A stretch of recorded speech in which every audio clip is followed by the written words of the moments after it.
Welcome to Mrs. Neller's notes for her pre-calculus class.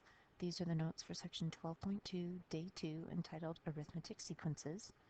And today we're going to review a little bit about arithmetic sequences, but we're going to focus more on what a partial sum of an arithmetic sequence is.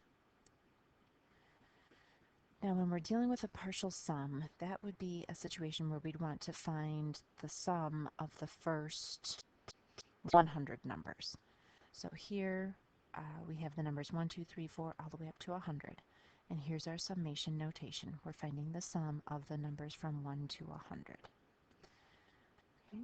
So when we're dealing with that, we're going to use a formula that comes from this sort of thinking.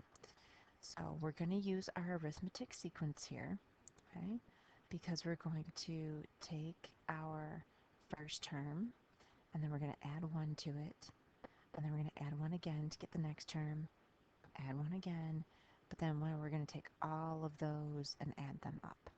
So we're using our equation here. This should look very, very similar because this is the equation for our arithmetic sequence that we talked about in 12.2 day 1's notes. So we're going to do that as our function, and we're going to go from 1 to whatever number. So in this case, it could be 1 to 100, but it could be anything. And now notice that the first term is a. Right here, my very first term is a, or a sub 1. And then my last term is basically that function for my arithmetic sequence. So then, to get to our final step for our equation here, what we're basically doing is we're taking that first term, the a sub 1, and then our last term, the equation for the arithmetic sequence, and we're adding them together. And then we're dividing them by 2, and we're multiplying by the number of terms. So when you combine all of these terms together, you end up getting your first term plus your last term divided by 2, and then times it by the number of terms. Okay? So that's one of the equations that we can use. And that's summarized here in this equation, the second equation for our partial sums. Now this one you want to use when you know the last term. So use when you know the last term. Whoops. And that last term is going to be a sub n. Okay? This other equation is what you will use if you don't know that last term. But you still need to know the number of terms. You need n, you need to know your first term, a, and you need to know the difference. So depending on the situation and what information you're given, either of these equations will work to get you your partial sum. Okay? So we're going to take a look at a couple examples. Here in part A, we're going to find the sum of the first 50 odd numbers. So if we're dealing with odd numbers, the very first one is going to be 1. And if you're really good with mathematical concepts, you can think, okay, if I'm going through all 50 of my odd numbers, that means my 50th one would be 99. If you can't think through that, then use the equation for the arithmetic sequence to come up with it. Because to go from your first odd number, which is 1, to your next odd number, which would be 3, so you've got 1, 3, 5, 7, and so on. To go from 1 to 3, we're adding 2. To go from 3 to 5, we're adding 2. From 5 to 7, we're adding 2. So we're starting with 1, and then our common difference is 2, and then we want the 50th term, minus 1. So when you do that, you get 99. And 99 is really going to be your 50th term, a sub 50. Okay? So if you can't think through what the 50th term would be, then use the equation for the arithmetic sequence to come up with it. So our first term is 1, our last term now is 99. So that tells me that my difference is 2, and then it tells me that the number of terms I have is going to be 50. I'm going to have 50 odd numbers. So we can use either of the equations. If we use that first equation, the second equation, we would find the partial sum of the first 50 odd numbers. So we'd have f sub 50. Now, the number of terms is going to be 50. I know my first term is 1, and I know my last term is 99. So I'm going to add them up and divide by 2. So when I add those, I get 100 divided by 2 is 50. So 50 times 50 gets me 2,500. That's the sum of my first 50 odd numbers. If you want to use the other equation, you can, because we know our n value, we know our a sub 1, and we know d. So if we use the other equation, we're still finding s sub 50. My number of terms is 50 divided by 2. My first term, let's see, 2 times my first term is 1. And then I have my difference, which again is 2, times the n, which is 50, minus 1. So if you simplify that all the way down, you'd have 50 minus 1 is 49 times 2, and then you'd have to add 2 to that, because 2 times 1 is 2. And then you take that sum and you multiply it by 25. 50 divided by 2 is 25. So you have 25 times 2 plus 2 times 49. But again, when you calculate that, you still get 2,500. So in this case, either equation works. But since we knew our last term, we could definitely use that second equation that we were given. Okay, our next example has 2 parts to it, but this is also our last example.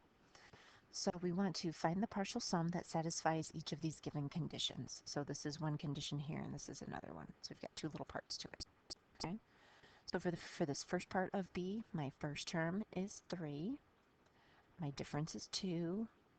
My number of terms is 12. So I know A1, I know D, I know N.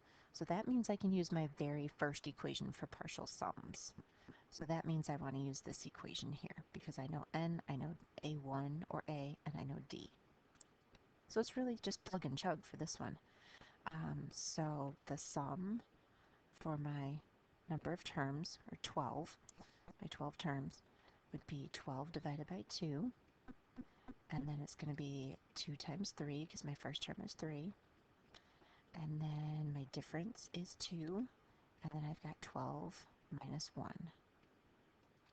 So again, when you simplify that all down, let's see, we'll have 6, and then we'll get 6 there, and then we'll have 2 times 11.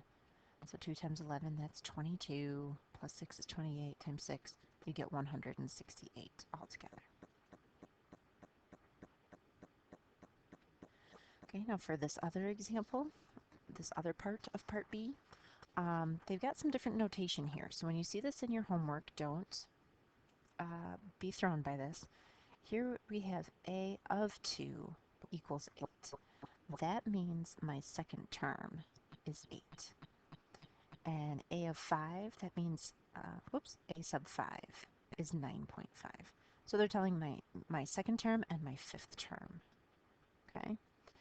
Now, I don't know my difference, but I could find it. And we can find it using the notes that we did in 12.2 day 1. So let's see, my last term here is 9.5. The first term is 8. Now really that 8 is my second term, and really my last term is my fifth term. So I don't know the difference, but to go from my fifth term to my second term, to go from 2 to 5, that would be 5 minus 2 is 3 plus 1 is 4. So there's 4 terms. And then I need the minus 1. So then I'll have 9.5, and then 8 plus 4 minus 1 is 3, so that's 3D. And then when I subtract the 8, I'll get 1.5. And then when I divide by 3, I'll get 0.5 for D. So my difference is D. So that's the difference between this first part and this second part, is that you have to find the difference. So that way you can use it in either one of the partial sum equations. Now, if I'm going to use my partial sum equations, I also need my first term. I don't have my first term, I have my second term. But I can go back and I can find my first term. My second term was 8, and the difference is 0.5. Now notice from 8 to 9.5, I'm going up here as I'm going from my second term to my fifth term. To 8 to 9.5, I'm going up. So that means I'd need to subtract the 0.5 to go back and find my very first term. So 7.5 is going to be my a sub 1. That's my first term. So I know that now. I know my difference, and I know the number of terms. So now I have all the information that I had in this first part. So I can use the equation like we did in the first part here. So I'm going to find my sum, and it will be, let's see, the 15 terms divided by 2, and then I'll have 2 times my first term, which is 7.5, and then I'll have 15 minus 1. Oops, I'm thinking of it backwards here. Let's see if I can erase that little parenthesis. No, it doesn't want to erase for some reason. There it goes. Okay, so my difference is 0.5, and then I had 15 terms, so 15 minus 1. There we go. So I just wanted to have that 0.5 distributed in front of the parentheses instead of behind it.